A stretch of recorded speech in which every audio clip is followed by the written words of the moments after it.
Sobat Maestro, sesaat lagi kita akan mendengarkan program acara Renungan Hari Sabat bersama Advent Vision Media Ministry yang dibawakan oleh pendeta.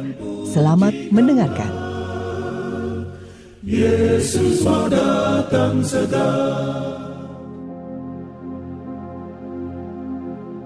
Selamat pagi dan selamat Sabat, saudara-saudara yang dikasihi oleh Tuhan. Salam sejahtera untuk seluruh pendengar Maestro yang kami sangat kasihi.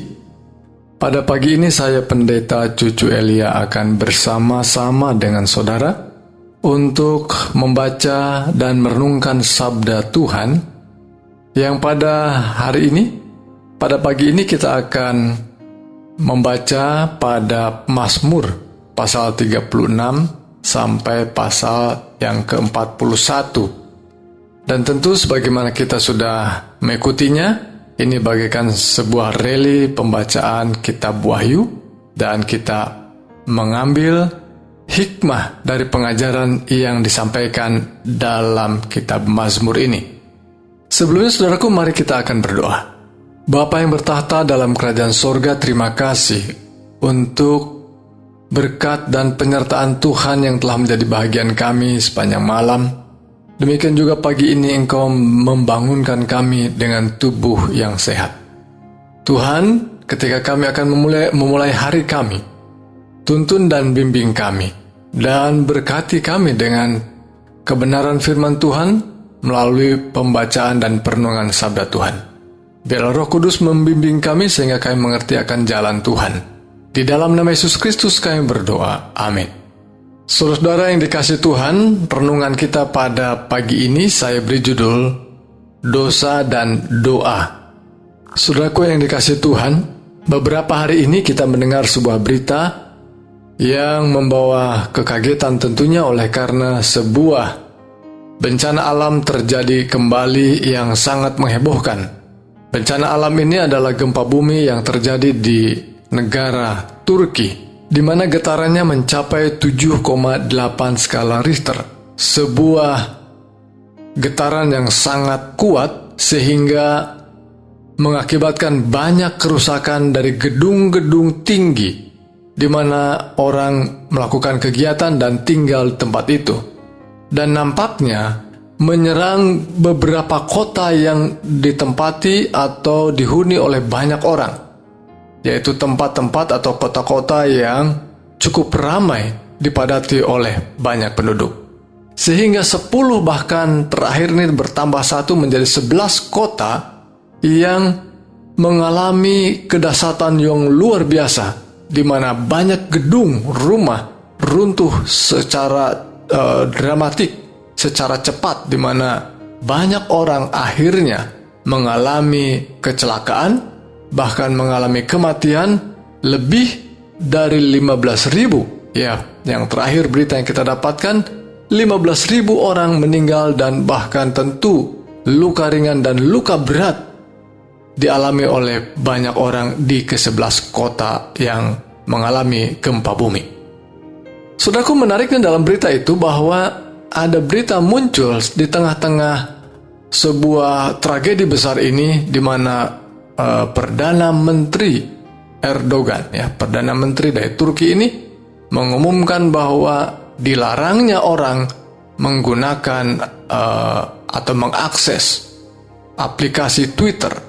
Rupanya saudaraku sekalian, diselidik bahwa yang menjadi penyebabnya adalah sering bocornya data-data yang penting melalui Twitter. Saudaraku sekalian, saya tidak berbicara tentang kegiatan politik yang sedang berkecamuk dalam hal ini, tetapi yang saya merasa heran tentunya, dalam kesempatan di mana orang sedang mengalami masalah hebat oleh karena bencana alam, luar biasa banyak orang berpikir hal yang lain di luar persoalan yang sedang dihadapi ini. Begitulah saudaraku sekalian, seringkali persoalan-persoalan yang melibatkan hidup kita, melibatkan dan menantang pengalaman iman kita, sesungguhnya sering orang berpikir lika-liku yang tidak jelas, yang seharusnya mendorong kita berintrospeksi untuk melihat apa sesungguhnya yang terjadi sehingga alam terjadi seperti ini, sehingga Tuhan mengizinkan apa yang terjadi dan dialami oleh kita. Dalam pasal 36 ayat 1 dikatakan demikian, dosa bertutur di lubuk hati orang fasik, rasa takut kepada Allah tidak ada pada orang itu, sebab ia membujuk dirinya sampai orang mendapati kesalahannya dan membencinya. Saudaraku sekalian, dosa berbicara tentang dosa dan dosa, berbagai kejahatan yang terjadi. Sering kita melihatnya, apa yang terjadi dan dilihat secara kasat mata. Tetapi yang terjadi sesungguhnya yang paling penting, bahwa dosa berada dan berakar dalam hati dan pikiran kita. Sehingga ayat firman Tuhan yang mengawali dalam Mazmur pasal 36 ayat yang kedua itu mengatakan bahwa dosa bertutur di lubuk hati. Kenapa bertutur dikatakannya?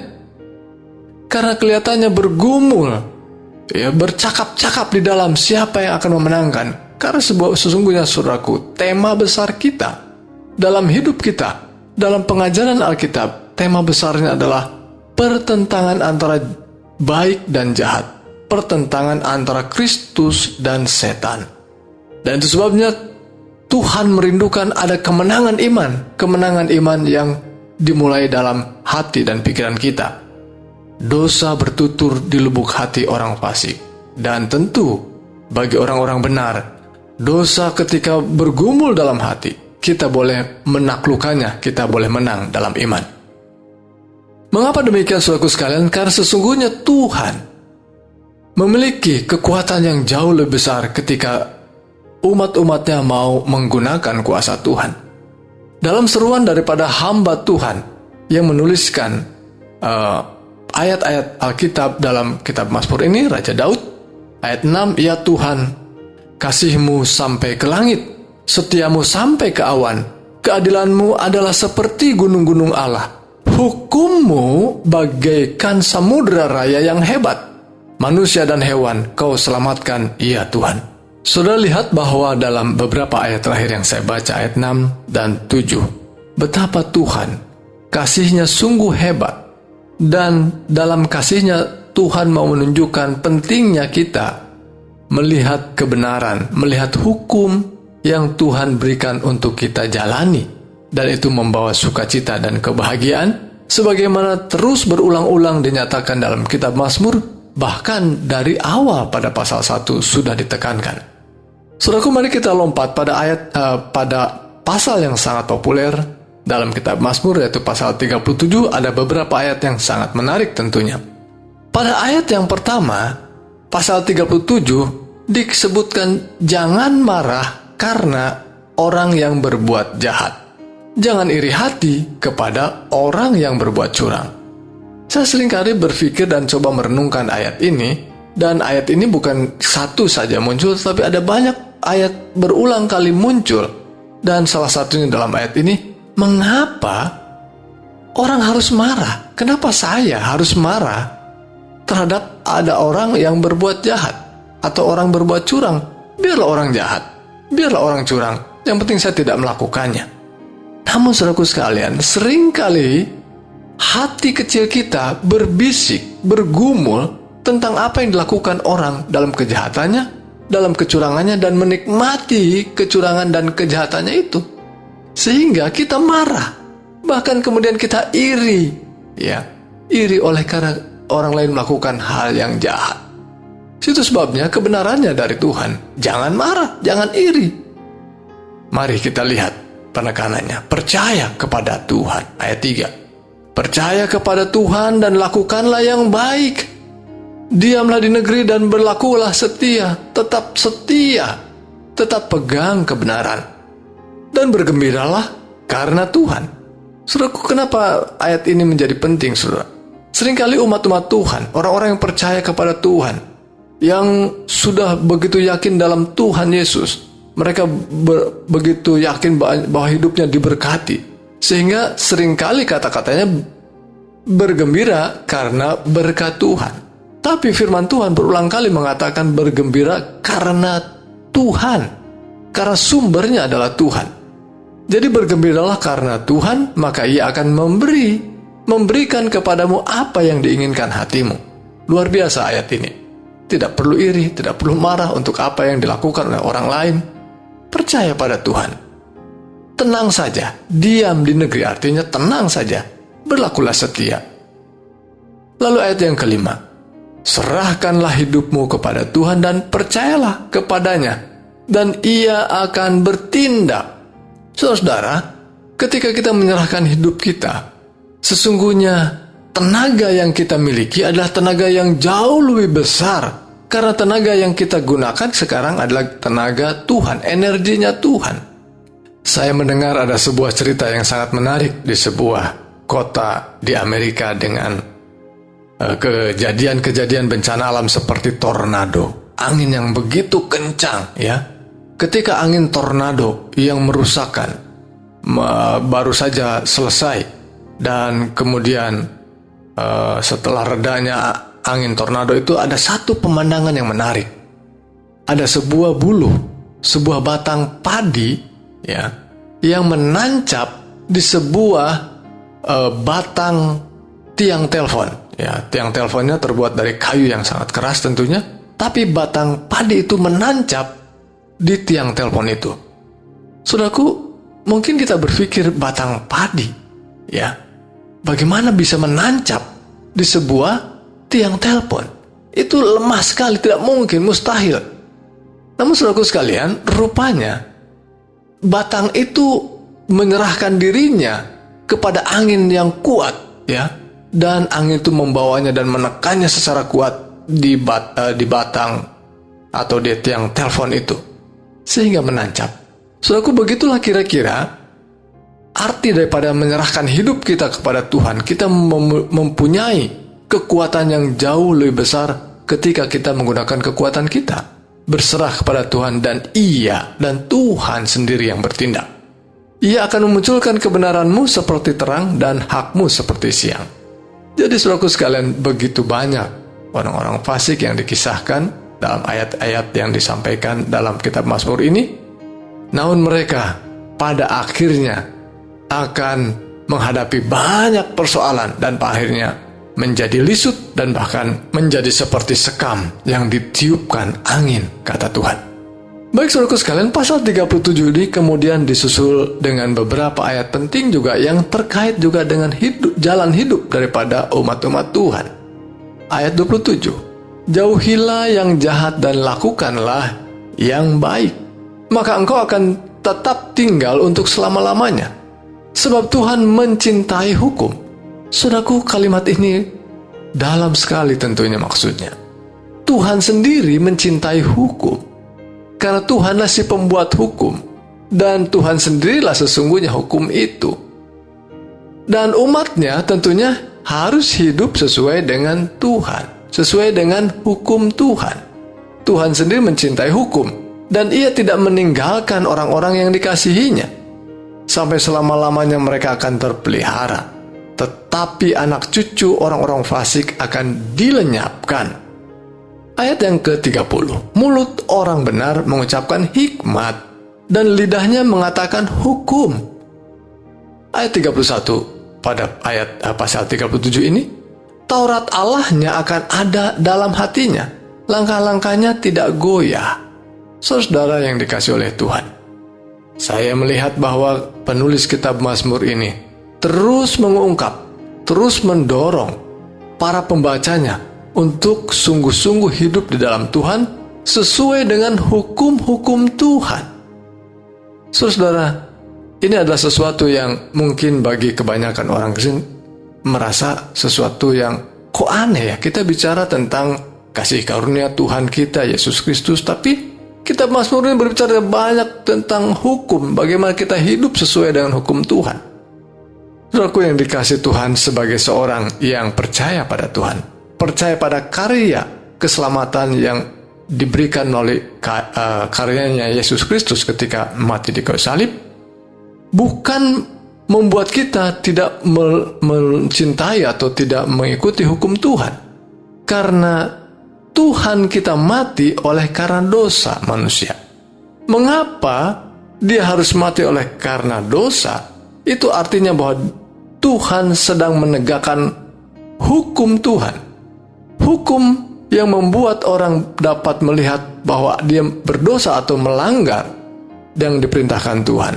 Sehingga ketika hukuman diberikan, itu adalah suatu cara untuk ditunjukkan kepada dunia, kepada manusia, bahwa Tuhan ingin menegakkan hukumnya.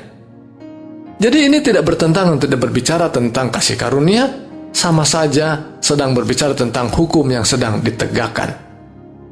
Dan kita, oleh karena kemurahan Tuhan, ketika kita seringkali gagal mentaati dan menuruti hukum, maka kasih karunialah menjadi bagian mereka yang mau datang kepada Tuhan, mau meminta pengampunan.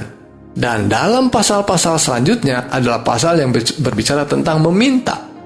Doa waktu sakit, doa minta tolong, doa syukur, kemudian doa minta penyembuhan. Jadi saudara sekalian, beberapa pasal selanjutnya dalam bahagian yang pertama dalam kitab Mazmur. Kenapa saya katakan bagian pertama? Karena kitab Mazmur dibagi menjadi 5, seperti kitab Taurat, ya, menjadi 5 bahagian. Dan bagian yang pertama ini, bagian akhirnya, pada keempat pasal terakhirnya berbicara tentang doa. Maka saudaraku sekalian, mari kita lihat sepintas tentang sesungguhnya apa makna doa itu dalam hidup kita. Saudara, tadi kita sudah bicara tentang dosa dan hukum Tuhan. Dan seringkali kita sebagai manusia dalam berbagai kegiatan yang menyibukkan kita, dan kita sulit untuk melihat siapa diri kita, apa yang harusnya kita lakukan, dan mengapa kita melakukan ini dan itu. Perlu waktu dan kesempatan kita berhubungan dengan Tuhan. Maka doa adalah sebuah cara kita menghubungkan dengan Tuhan, sebuah cara kita berkomunikasi dengan Tuhan. Komunikasi dan alat komunikasi yang paling cepat adalah doa. Ya, ada banyak alat komunikasi sekarang, memang semakin lama semakin cepat. Tapi doa adalah alat komunikasi dengan Tuhan yang paling cepat. Dan ada banyak persoalan dalam hidup yang kita jalani ini, tapi yang jauh lebih penting, persoalannya adalah bagaimana hubungan kita tidak terhalang oleh dosa dan pelanggaran. Doa sesungguhnya membuat kita lebih dekat dengan Tuhan. Doa itu harusnya membuat kita jauh lebih baik dan jauh lebih tenang. Ada banyak orang sudah berdoa berkali-kali dan secara terjadwal bahkan, tapi hidupnya penuh dengan kekhawatiran. Jangan-jangan ada salah langkah dalam doanya. Ya, itu sebabnya kita mempelajari sedikit demi sedikit. Ini bahagian kecil daripada yang kita akan pelajari tentang doa.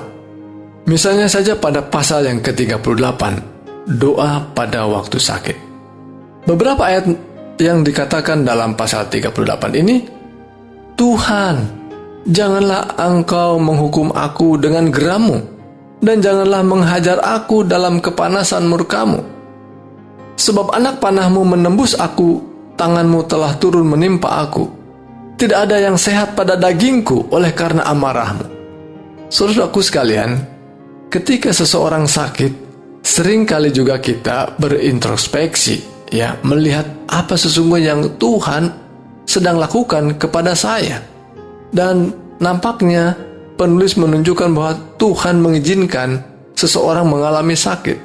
Namun dalam hal ini, ketika seseorang berdoa, membuat dia lebih mengenal rencana Tuhan, lebih mengenal apa tindakan Tuhan buat saya. Sesungguhnya apa maksud Tuhan untuk hidup saya selanjutnya. Dan saudaraku sekalian, kita tidak menemukan hal itu ketika kita hanya mengerang oleh karena kesakitan dan hanya menyesal oleh karena rasa sakit, bukan menyesal oleh karena dosa. Dan kita inginnya cepat sembuh. Banyak obat yang mungkin kita sebut obat cespleng dan mujizat, kalau boleh obatnya itu segera memulihkan. Tapi saudaraku sekalian, Tuhan rindu bahwa dalam keadaan sakit, doa-doa kita akan menyembuhkan, memulihkan kehidupan rohani kita. Selanjutnya pasal 38. Tentu ada banyak ayat yang menjadi berkat buat kita. Dan ayat 6 pada pasal 39 dikatakan demikian. Sungguh hanya beberapa telempap saja kau tentukan umurku. Bagimu hidupku menjadi sesuatu yang hampa. Ya, setiap manusia hanyalah kesia-siaan. Saudaraku, lihat dalam doa minta tolongnya, pendoa Raja Daud ini menunjukkan bahwa hidup kita ini, hidup manusia ini tidak ada apa-apanya, hanya kesia-siaan. Dan sekarang apakah yang kunantikan ya Tuhan? Kepadamulah aku berharap. Lepaskanlah aku dari segala pelanggaranku. Jangan jadikan aku celaan orang bebal. Pada akhirnya dalam kesia-siaannya itu, hamba Tuhan, Raja Daud, akhirnya berharap hanya kepada Tuhan. Hanya kepadamulah aku berharap. Saudara dan saya tentunya dalam pergumulan kita setiap hari, dan secara khusus pergumulan atas dosa-dosa kesayangan kita, mari kita datang kepada Tuhan dalam doa. Doa membuat kita naik kepada Tuhan dan bukan Tuhan yang turun. Karena sesungguhnya Tuhan yang selalu peduli, selalu dan selalu. Kitalah yang sesungguhnya membuat kita bisa naik kepada Tuhan melalui doa. Dan doa-doa itu sebagaimana juga diajarkan dalam perjanjian baru semakin jelas bahwa doa itu dilandaskan pada satu pribadi yang mengantarai kita, yaitu Yesus Kristus yang adalah imam besar kita. Dia sedang berdiri sekarang, dia sedang melakukan tugasnya bagi kita sebagai pengantara, sebagai imam besar. Selanjutnya pada pasal 40 ada doa syukur. Berbahagialah orang yang menaruh kepercayaannya pada Tuhan, yang tidak berpaling kepada orang-orang yang angkuh. Saudara, berarti sebuah doa adalah sebuah cara bagaimana kita mempercayakan diri kepada Tuhan. Percaya itu bukan menunjukkan saja dengan kata-kata, tetapi pribadi kita, seluruh hidup kita diserahkan dan dipercayakan. Sama seperti membuat barang-barang kita. Kalau tas kita mau dititipkan pada seseorang oleh karena satu kegiatan kita, saya titip dulu ya. Kepada siapa? Kepada orang yang dipercaya. Kita percayakan, yaitu kepada Tuhan. Diri kita ini kita percayakan karena Dia melakukannya untuk kebaikan kita, karena kita adalah milik Tuhan. Pada pasal 41, berbahagialah orang yang memperhatikan orang lemah. Tuhan akan meluputkan dia pada waktu celaka. Tuhan akan melindungi dia dan memelihara nyawanya, sehingga ia disebut berbahagia di bumi. Engkau takkan membiarkan dia dipermainkan musuhnya. Tuhan membantu dia di ranjangnya waktu sakit. Di tempat tidurnya kau pulihkannya sama sekali dari sakitnya. Saudaraku, ayat ini seringkali dibacakan, direnungkan pada waktu orang-orang saudara kita, dan kita juga mengalami sakit. Dan yang paling penting dalam pembacaan ayat ini, betapa jaminan Tuhan menjadi bagian kita. Ketika kita sakit, kita akan dipulihkan. Dan yang jauh lebih penting yang dipulihkan adalah bagaimana kehidupan rohani kita. Itu sebabnya saya membuat judul dosa dan doa. Karena itu tentu saja sangat berkaitan. Kita membutuhkan kehidupan doa yang sungguh-sungguh supaya dosa dapat dilenyapkan dari hidup kita. Itulah doa dan pengharapan kami. Tuhan Yesus memberkati. Mari kita berdoa. Bapa yang penuh kasih, kami menaikkan puja dan syukur untuk berkat Tuhan. Kiranya pengajaran firman Tuhan yang kami dapatkan pada pagi hari ini menolong mempertumbuh iman kami. Demikian juga boleh membantu hidup kami semakin teguh dalam Tuhan. Dan bahkan kami disiapkan menjadi satu umat yang akan sungguh-sungguh setia pada waktu kedatangan Tuhan yang kedua kali. Mohon tuntunan Tuhan, berkat Tuhan sepanjang sabat ini kami boleh berbakti pada Tuhan. Mohon berkat Tuhan secara khusus buat saudara kami yang sakit. Tuhan berkenan, jamahan tangan memberikan kekuatan dan bahkan kesembuhan dari berbagai penyakit. Di dalam nama Yesus Kristus kami berdoa dan bersyukur. Amin.